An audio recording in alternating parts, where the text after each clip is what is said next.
Move two slide elbows together so that their edges meet and the holes are aligned. Attach through each hole with a pan bolt and a lock nut. Make sure the lock nut is on the side with the octagonal opening. Then tighten. Repeat to complete the assembly of the slide elbow section using a total of 8 pan bolts. Assemble 3 more elbow sections in the same manner. If the edges of the slide pieces don't quite match up, it helps to lay them in the sun for a while to make them more pliable. Now move the extend flange RT and extend flange LT together so that their holes align. Attach them with 9 pan bolts and lock nuts. Once again, make sure the lock nuts are on the side with the octagonal opening and the pan bolts are on the side with the round recessed opening. Next, attach the slide exit top to the remaining slide elbow with 8 pan bolts.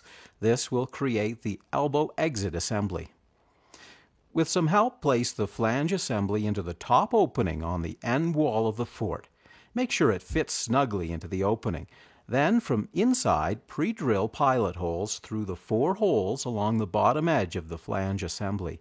Make sure the holes are at least an inch deep. Attach the bottom edge of the flange assembly to the fort using 4 pan screws with screw bezels. Use 4 more pan screws with screw bezels to attach the top edge of the flange assembly to the fort. Then use 5 pan screws to attach each side of the flange assembly to the panels on both sides. Next, on the outside of the fort, place the SL gusset under the flange assembly. Check to make sure the top of the SL gusset is flush with the top of the board over the lower opening. Then attach the SL gusset to the bottom of the flange assembly with 2 pan screws. Pre-drill through the hole at the fort end of the SL gusset. Then use a wafer lag to attach it to the fort. With some assistance, position one end of an elbow assembly against the opening in the flange assembly. Rotate the elbow assembly until the arrows are aligned. Then place a slide clamp ring over the top. Attach it with 3 pan bolts. Next, place another slide clamp ring underneath the joined assemblies. Use 3 pan bolts to secure it in place. Use the Quadrex driver to align the holes where necessary. Then connect the slide clamp rings together with a pan bolt at each end. If the clamp rings are too far apart, use a longer bolt to connect them. Once the pieces are tight, replace the longer bolt with the proper one. When you're sure the assemblies are aligned, tighten all of the bolts. Connect a second elbow assembly together in the same manner, checking to ensure the arrows are aligned. Hammer a T-nut into the hole along the edge of the TNR upright. Position the TNR ground brace so that the holes in the 2 boards align. Then connect them using a hex bolt. Use a square to ensure the boards are at a 90-degree angle. Then insert a screw in the bottom hole.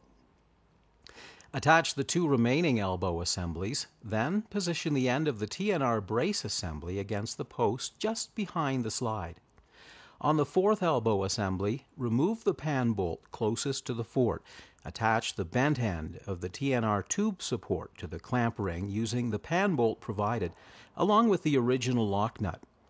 Attach the other end of the TNR tube support to the post behind the slide.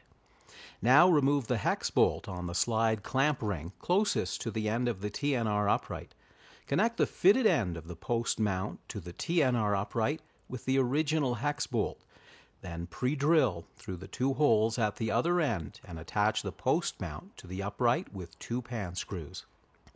Remove the pan bolt at the bottom of the end post. Then attach the ground brace with 3 wood screws. Next, insert the flanged end of the exit elbow assembly into the slots on the short exit. Make sure the holes are aligned. Then connect the slide parts with 5 pan bolts and tighten.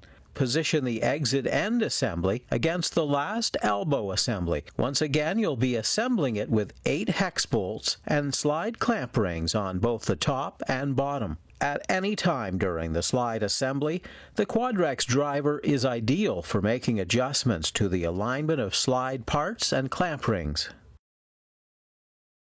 If you have trouble connecting the exit on the slide, use an object to elevate the base of the fort temporarily so that you'll have some room to work.